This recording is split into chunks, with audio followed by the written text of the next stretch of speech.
the Fraudcast, everybody. Weekly session that we host for folks in the e-commerce fraud and risk space. And yeah, we just get together to talk about trends and the things that you guys are seeing in your queues, get advice from other professionals such as yourselves. And yeah, so if you're able to be on camera with us, please do. If not, that's totally fine. You can hang back and listen in. And please, I think we all know each other here. I don't think we have any new faces. I think this is like our frequent flyers crew today, except for maybe Zuardo. I think maybe that's an unfamiliar name that I've seen. If you could please introduce yourself in the chat so we know who's in the room with us. Please do that and connect with others on the call. Yes, and remember we do record these sessions, so just keep that in mind as you're sharing.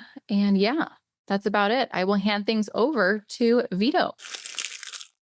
What's going on, everybody? Happy Wednesday. It's so good to see you. We have so much to talk about today because we have a very special guest, but something just popped up into the chat here that we need to talk about real quick. My good friend Ryan McDonald says, Costco put out a creme brulee tuxedo cake for Thanksgiving. Let me tell you, that thing put my taste buds into maximum overload. Highly recommended. I don't know if you're like me, but my blood type might be cake right now. So if you're suffering or I don't know, if you've got, I was going to say hot flashes, but that's the wrong thing. I'm feeling a little hot under the collar, I guess, but it's getting rough because I'm just kind of living on cake. Ryan, how are you doing over there? I'm good. I'm thankful for elastic and spandex.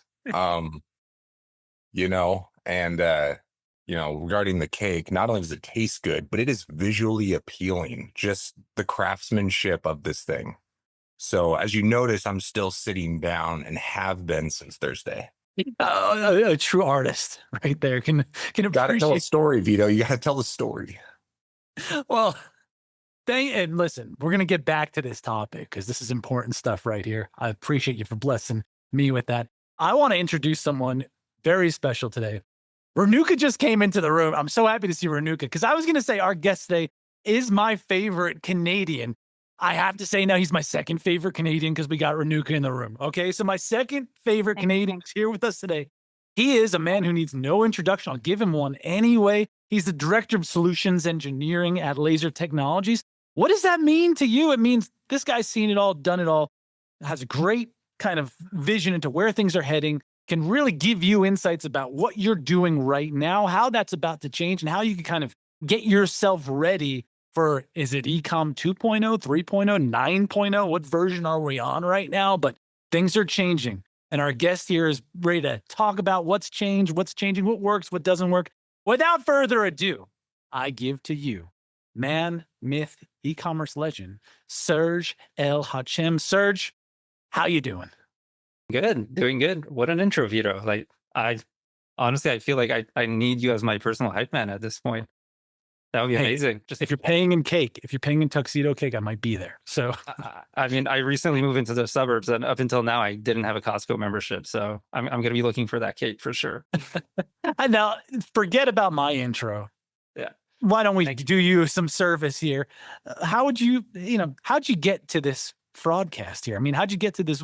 Did you dream about this as a 3-year-old boy? Like, what is it that led you into this world? What is it that you love about this world? What is it that kind of keeps you up at night or puts you to bed, sleeping the sleep of the just? Love to just hear about how you got into this world. Sure. Definitely a lot of things keep me up at night. But I guess my path into this space has been anything but linear. So as you can imagine, as the Director of Solutions Engineering, I did start on the technical side of things. And maybe I'm hoping some people are old enough to remember this, but my career started building Macromedia Flash experiences. So way before Adobe acquired them. Started as a teenager building websites. Salad Fingers, there you go. All the games, all the Macromedia games.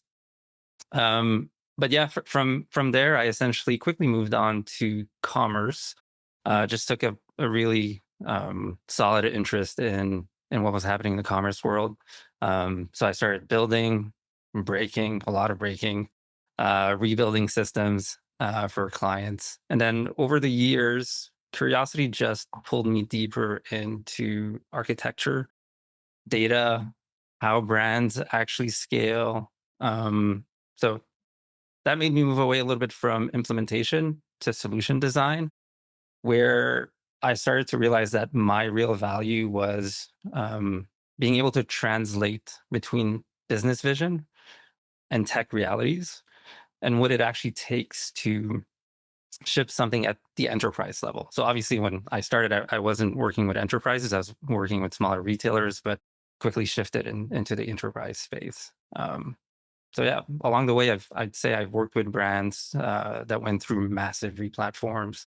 They had very complicated migrations, big operational overhauls, um, and every project.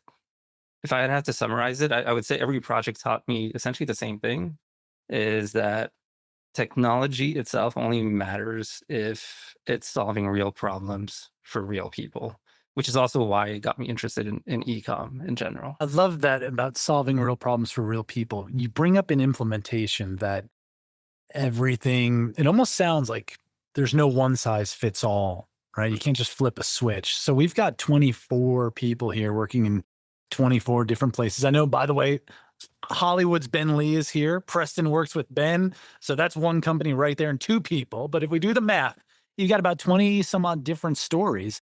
And sometimes in this world in e-commerce, no matter where you sit, you get this feeling that our problems are unique and different. Are you here to say that that's true? Like, is it true that every kind of brand, no matter what vertical you're in, no matter how much or how little you're selling, you've kind of got your own peccadillo that needs to be sorted out through technology? It is. It is. There's actually, I don't, through everything that I've seen, there isn't a one size fit all solution, even for the same vertical, even for literally the same type of brands that are selling the same things. They all have their ways of operating. They all have their differences that are small enough to essentially lead them down to different paths, to different solutions for that's going to solve their problems, really. Um, so I would say in my entire career, and I've been doing this for 20 odd years now, I don't think I've met one client that had exactly the same blueprint um, across their tech stack. What worries me is even if you step out of e-commerce for a second and you just, put on any cable channel for those of us who still have cable, like every other commercial is some vague stab at like solving the world's problems through AI. And maybe some of us are a little jaded, especially in the fraud world. Wow, we heard that before. Uh, but there are ways that we can use AI, and AI is this big thing that we can break down in a second. There are, can you validate or verify whether or not this is snake oil, or there are ways that we can actually, for the 24 odd people here and for the millions listening across the world, that there are ways that we can actually use this to make our lives easier, our work easier, that doesn't involve like 90 million apps that we're kind of just running at the same time. Like, how is that looking? What does that look like? And maybe how are like the best or the most forward thinking in e-commerce using it today? Yeah, I mean that's a very open-ended question because there's just so much that you can do in that space. I would say some of it might be snake oil, but a lot of it is also very helpful.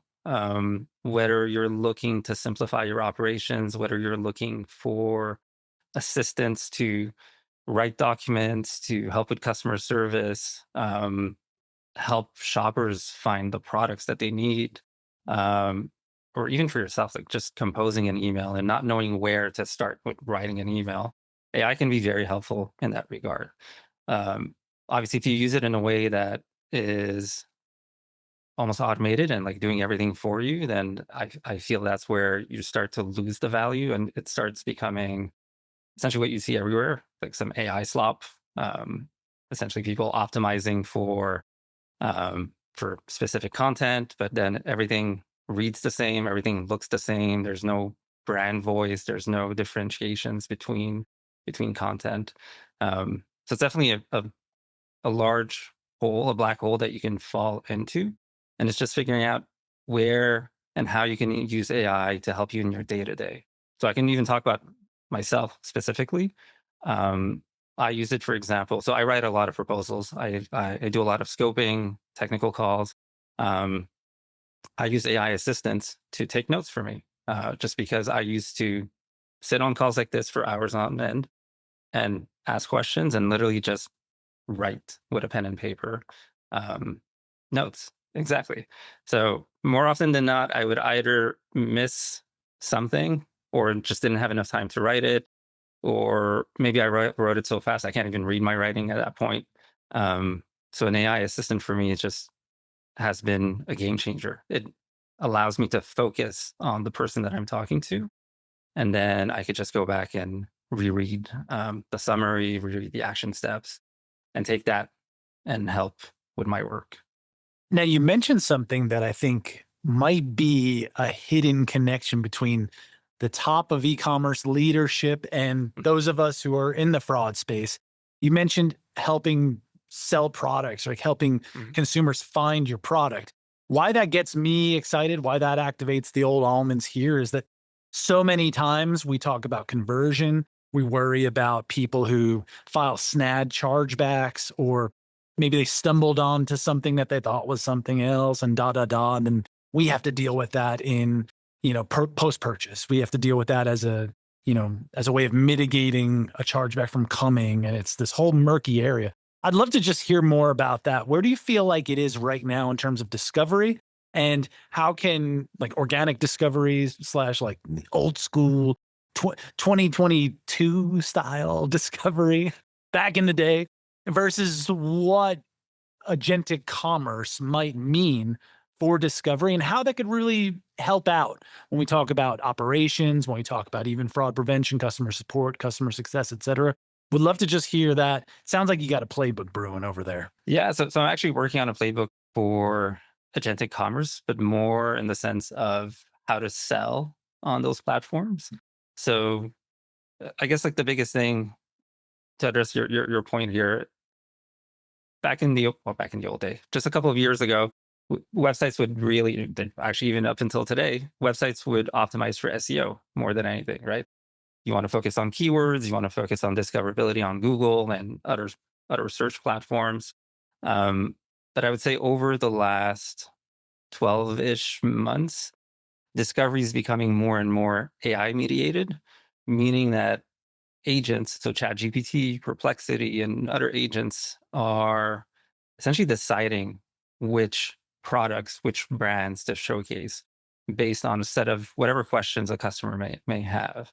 So now brands need to optimize for that. They need to optimize, how can I make sure that ChatGPT is referencing my product and not referencing my competitor? So what does that mean? How should I shape my data? How should I feed that data to ChatGPT? Should I let it scrape my website? Should I change the content of my website to essentially make it easier for ChatGPT to scrape it? Or should I build an integration, and what is the data that I have to feed into that? So even the way that we optimize the content, that has radically changed. So it went from, again, keyword optimization, keyword stuffing, what used to be done back in the old days, to conversational data. So you want to push FAQ content more. You want to push questions that your customers might be asking, certification data, user reviews, anything like that that could be very useful for these agents. Even comparing yourself to the competition. So what is the difference between my product and that other brand? And just answering those questions ahead of time. I guess what tends to happen now is that conversion is becoming a little bit fragmented. So now not only are people shopping on your site, but they might find you through ChatGPT, they might find you through Perplexity. Maybe one day Google will have a solution as well. Who knows? There's definitely a few that are in the works. So that means your brand voice is also becoming decentralized. You no longer have control on that. When someone lands on your website, you have your tone, you have your brand voice. There's none of that on ChatGPT. ChatGPT has their own tone, whatever it is that the customer decides the tone is. So it's really changing the way that how people are optimizing their content for these agents. I think that answers the first part of your question. Yeah, well, if I could interrupt my own question, you're talking about optimizing for the agents. You made me kind of realize something here just in saying that. Uh, you got a lot of folks, like everyone in the world, who are looking to optimize like their own careers, right? On this call alone, and I'm not putting anyone in the hot seat. Her name rhymes with Emma Linane. Like Emma just was talking all about, knowing the customer voice, knowing your customer. Jamie, know your customer. Lynn, know your customer. Ben, know everyone here is always talking about knowing your customer. When you talk about optimizing for AI, you brought up customer reviews, FAQs, and all sort of like documentation that is like the new form of SEO. It sounds to me like a lot of ICs, a lot of people who are more connected to the customer than, say, somebody who's up in a strategic level or maybe a little bit higher up, like someone who's on the boots on the ground day to day. It sounds like that's a job opportunity or career path that's going to be very clear maybe in the next year, 6 months, 18 months or so. I was just wondering, as like a detour, as a rest stop, whatever you want to call it, how have you seen that happen in terms of like a traditional e-commerce company? How have you seen some folks who are maybe more on the IC level, maybe more directly with customers, kind of upskill into people who are now AEO types? So I think brands are still scratching the surface here. Most of them don't really know what to do and how these agents work. So a lot of them are turning to agencies or turning to tools to essentially help them because they just don't know. They don't know how to optimize for that. The ones that do know, and the ones that are being a little bit more successful, are the ones that essentially are boots to the ground a little bit more and understand what their customers are looking for, like you're saying, and are able to optimize their content for that. So it's either they try to upskill internally, so essentially learn what tools are out there and how I can shape my data for these agents, or come to an agency like us and essentially figure it out for them, just because we've been working with so many different brands that we're able to see what has worked for some and what hasn't worked for others, and combine that into essentially a playbook for that they can follow. Well, we might have some budding consultants around us here, so get ready to put on your AI hats, my friends. We have another AI question for you, my friend. And it's from my other friend, Jared. Serge, Jared, friends are friends. I love when my friends become friends. Say we enter a product question. I got a frog in my throat on this one. Say we enter a product question into AI. For example, what product will support the best landing page for my site? I think I know why you're asking this question, Jared. How is AI scraping this info to give you? So what's going on there? Jared, if you want to, get off mute and kind of dive into that one a little bit further too. I think it's a pretty cool question and you've got the man here to answer it. So floor is yours, my friend. Yeah. So say, for example, like I've entered this into AI and it gives you like recommendations on what products might be best for you, like your budget, your company, whatever. And then it gives you an answer. Where is it getting that info from? Because there's a million different like hosting websites, a million different sites that could support a landing page. How is it coming up with those decisions? That's actually a really good question. A lot of it is a little bit of a black box currently. What it will do is essentially will try to find the most trusted source. And what it deems as trusted could be a lot of different factors. It could be that website's been referenced a lot, that page has been referenced a lot, or that page has been optimized for it, which, as you can imagine, that could also lead to websites that are just optimizing for these top 10 whatever product I'm looking for lists. So that's one way of doing it. The other way is if you are directly feeding content to it, then it knows that your content is valid. It knows that you have good quality content that you're sending to it. It will use that to cross-reference what it's searching for on the internet. So for example, we're saying like, what is the best, what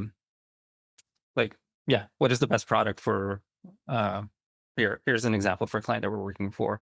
What is the best greens product for like supplements, for example? So that company will essentially feed an FAQ for each product, by the way, not just for like their entire website, for each product, they'll feed an FAQ saying, what are the benefits of this? Is this product safe? Has it been tested? What are the reviews? And if the reviews are saying this is the best product, essentially ChatGPT will pull that information and will show that to the customer. It's not a straightforward answer, I would say. A lot of it, like I said, we're just scratching the surface and understanding how to optimize for these systems.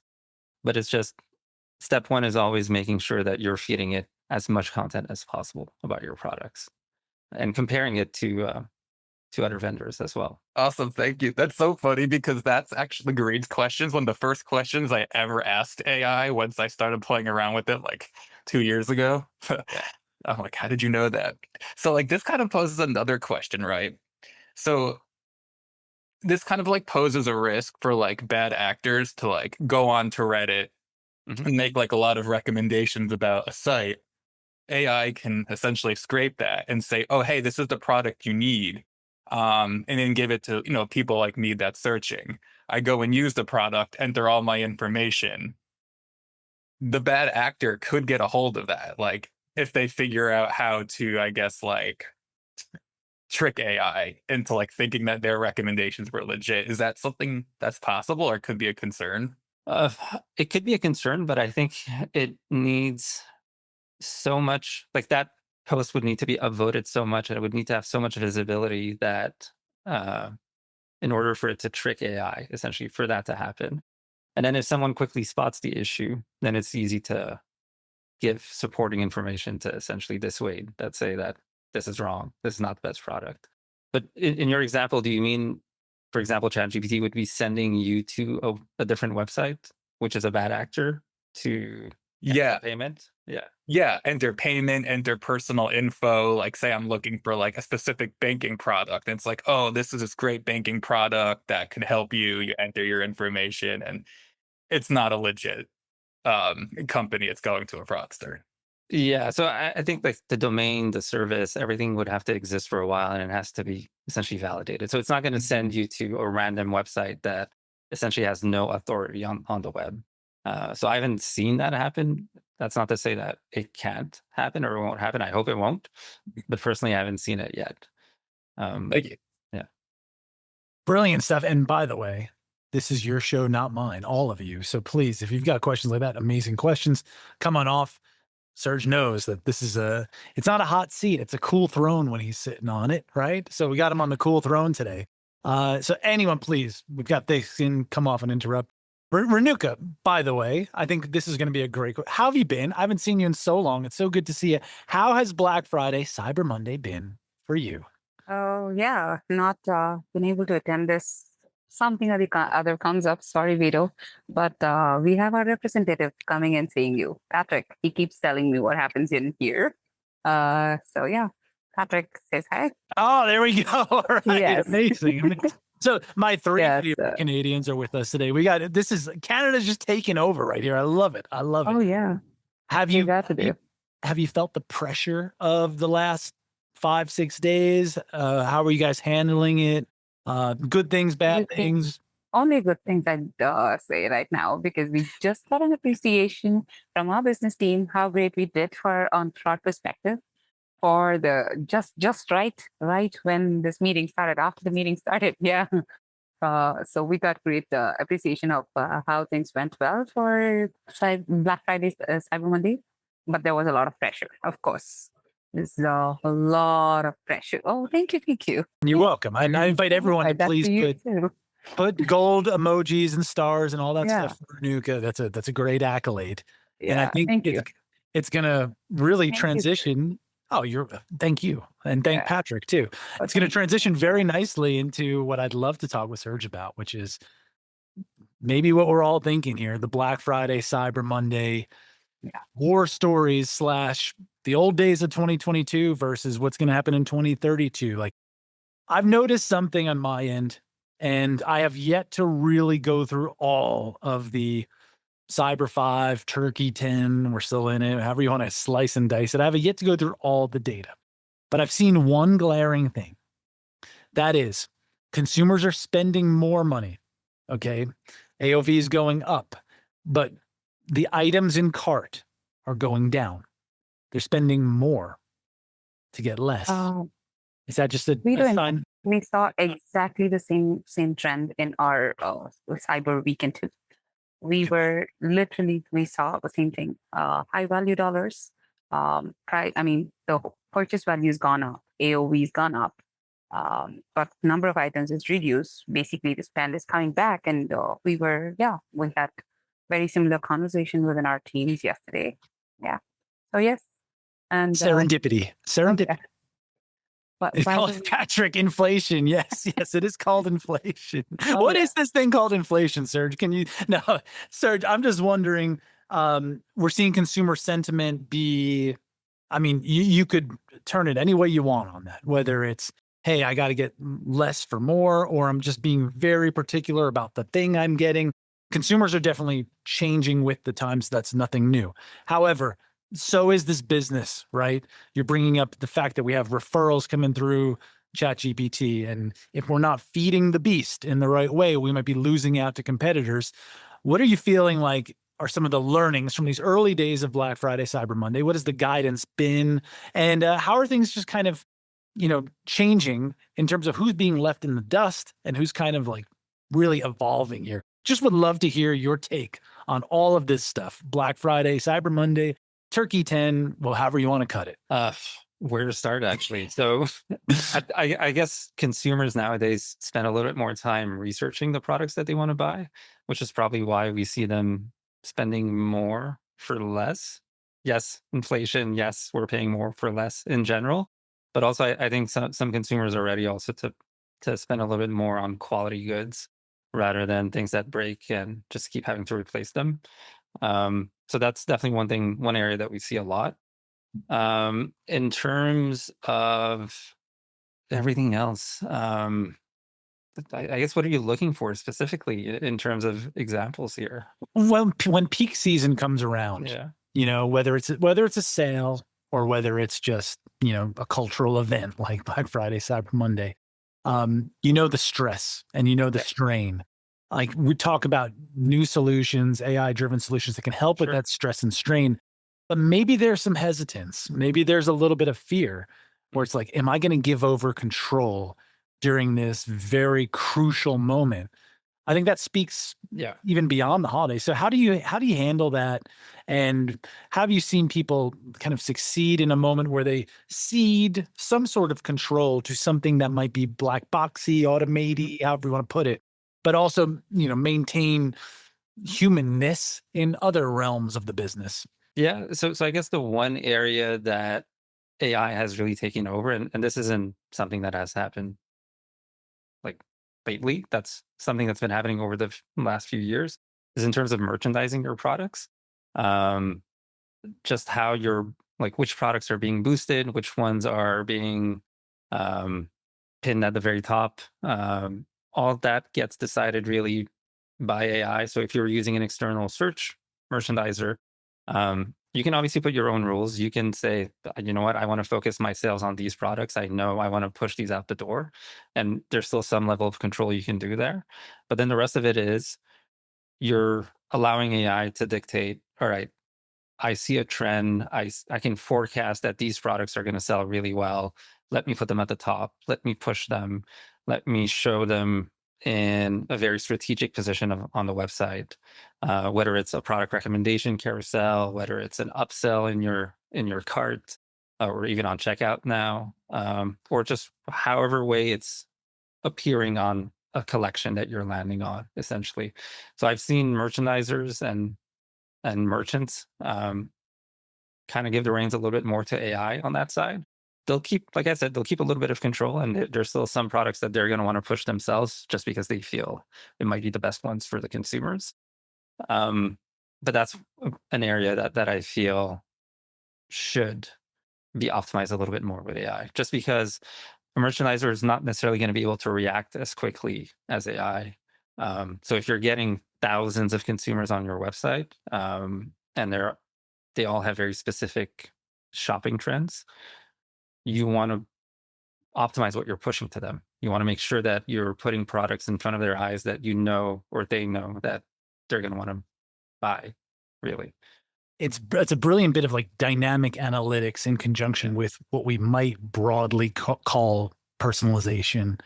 And anytime those topics get brought up, I think about my good friend who's here with us today, the one and only Ellie Ronning. Ellie, how are you? I'm wondering if you have anything. Oh my God, you're putting me on the spot, Vito. Yeah, I would love What? I would love to hear if you have questions for Serge, especially in regards to how, how AI is giving those dynamic insights and analytics and how things are being pushed and how we're treating personalization. Anything that comes out of your brain, what we would Oh love my to have right gosh. now. Well, thanks, guys. I'm part of Signify too, guys. If you're like, who is this person? I'm not a fraud person, but I love this community. So I've been joining the last few weeks, and Vito's kind of opened my eyes to this forum. So I'm excited to be here. My background is actually in retail and e-commerce. So and now I work at a commerce protection company. But yeah, I think that all of this is very interesting. I guess like one thing I'm thinking of, Serge, is like I keep seeing all these stats about like AI shopping is such a broad topic, right? Like that's just like saying, how are you using AI? And it's like, what does that mean? Like that could mean anything, right? That's just such a general term. And so my biggest thing is I keep saying like, okay, AI traffic, drove like AI, whatever, drove traffic to, retailers' sites by X%, grew by X%. I don't know, 80% or some, I saw some stat like that. But that's still like AI is like the artificial intelligence is still driving it back to the retailer's website. It's not like people are using that agent or that bot or that mechanism to do that transaction right then and there is kind of the theme I'm seeing. And I don't know, Serge, if you're seeing something similar. It's like we're still trying to figure out how to trust like what's going on. Right. So maybe that goes back to kind of your black box thing. There's still like some stuff going on. I'm like, I don't really know like how they came up with this, or like, I'm still just going to go to the retailer's website because that's like a real thing that I can trust and that I've transacted on for the last, 10 years. Right. So I think that's kind of been an interesting theme I'm seeing in the world these days. I mean, that's definitely a great question. So one, for example, ChatGPT itself, like that instant checkout experience, I think is only available in the US currently, and it's not available for a ton of merchants. Yeah. So even if you wanted to buy on ChatGPT, you can't necessarily do it. Yeah. And the other piece to your point is, well, if I'm looking for a t-shirt, maybe there's a specific brand that I want, and maybe now it's going to link me to another website that's selling that brand. I don't know where I'm buying this from necessarily, and maybe I want to make sure that my dollar goes to that brand. So Right. that's partly a reason why shoppers are still going to go on the websites themselves. Right. And then the other piece is you can only buy one product at a time right now. So what if I want to buy multiple products? What if I want to build a cart? You can't do that. Yeah. So you still have to go on the website. And I don't know if everyone is like my wife, for example. She'll open 50 tabs with all the products she likes. And then I do the same thing. yeah, and then decide which ones she wants. Maybe she'll add all of them to cart and then like slowly remove and wish list and whatnot. You don't have that experience in Yeah. the agentic space, at least not yet.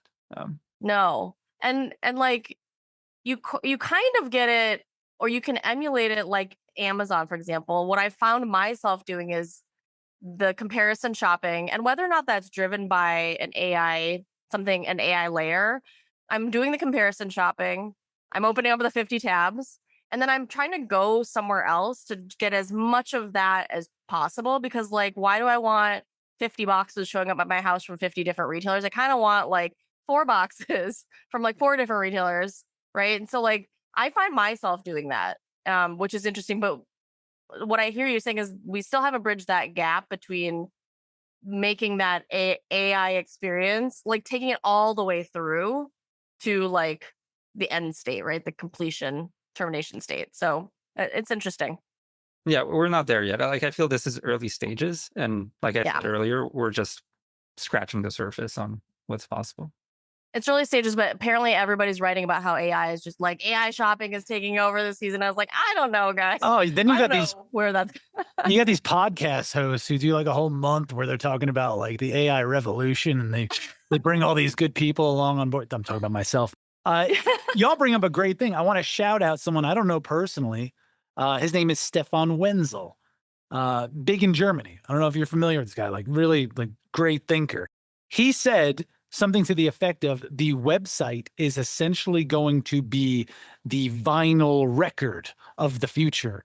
Where like having a website is going to be this niche thing, or, you know, it's like nothing that we're going to tell our kids about. Back in the day, we had to plug in websites. Our friend Craig DeWitt was saying something similar. I got to put you on the cool throne here real quick, Serge. Like, do you see that happening in the next, I mean, who knows, what's 5-10 years, but do you see like API Rails just driving everything? But what you guys just mentioned is so integral to like the heart and soul of who we are. We want trust. We want to make sure our dollars go into the right place. We don't want knockoffs. We don't want imitations.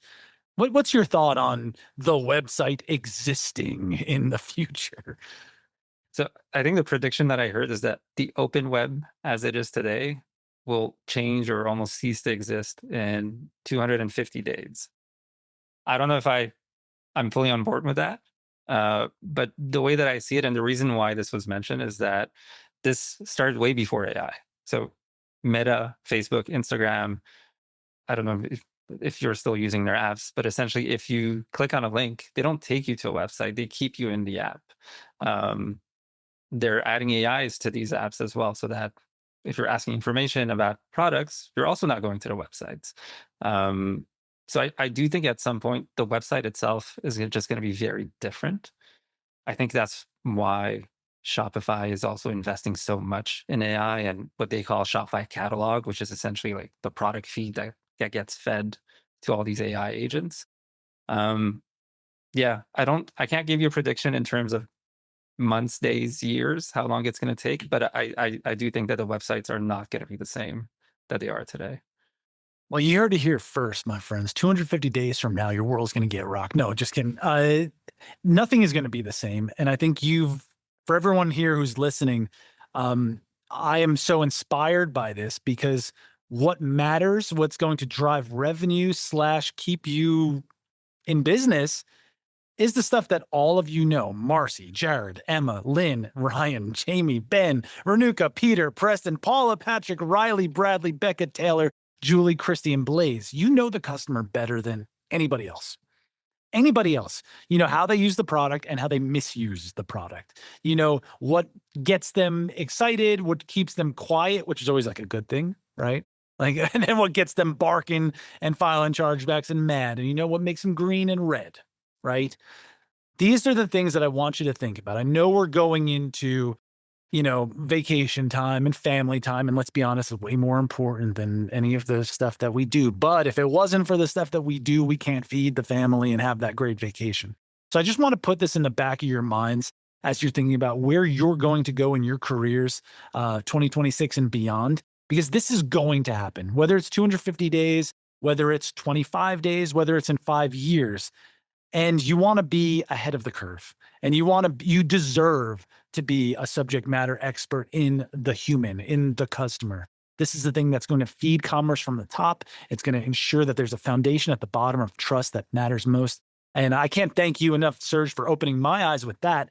And I think your inbox / what DMs are about to get blown up by a lot of people here. So if you don't mind, can you direct people to where they can find you, how they could get in touch with you if they want to talk about that next step, especially if it's with the rest of their business, maybe just them and their little crew, whomever. We'd love to just know where to find you. Yeah, well, I guess the easiest is essentially my LinkedIn, which happy to post a link on that. Otherwise, my email, you can reach me at Serge, SERGE, at lazertechnologies.com. Brilliant. Now, for a parting question here, it's 2 parts.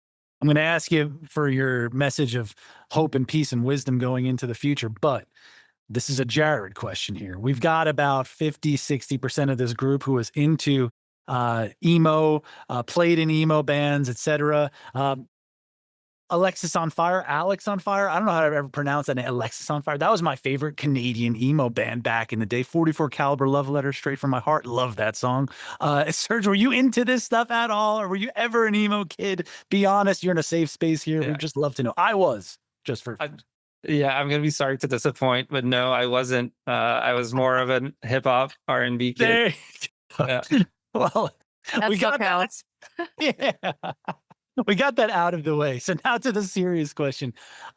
For the folks here and for everyone listening, what is your message of inspiration, wisdom, or maybe caution as we go into a continued holiday season and as we go into a world that's going to be a lot more agentic, a lot more bot-y, a lot different than we're used to? Uh, I would say if the brands that want to win agentic commerce are going to be the ones that are going to have clear data, clear content, citable, and just conversations that essentially can convert. So focus on that. Don't focus on, can AI replace humans? Can they replace my day to day? Just focus on using it as your assistant to help you do better and improve your work. Do better, my friends. Do better. And if you're here, you're doing best. It's an absolute blessing to be with you on this Wednesday. Serge, thanks for coming out. My French is awful, but I will say, I can't even do it. Okay. Just go listen to Jacques. For it. Go listen to Jacques Brel if you want some good stuff. It's a little Edith Piaf if you want to really go there. For all my emo kids, you got to step out of the realm every now and then.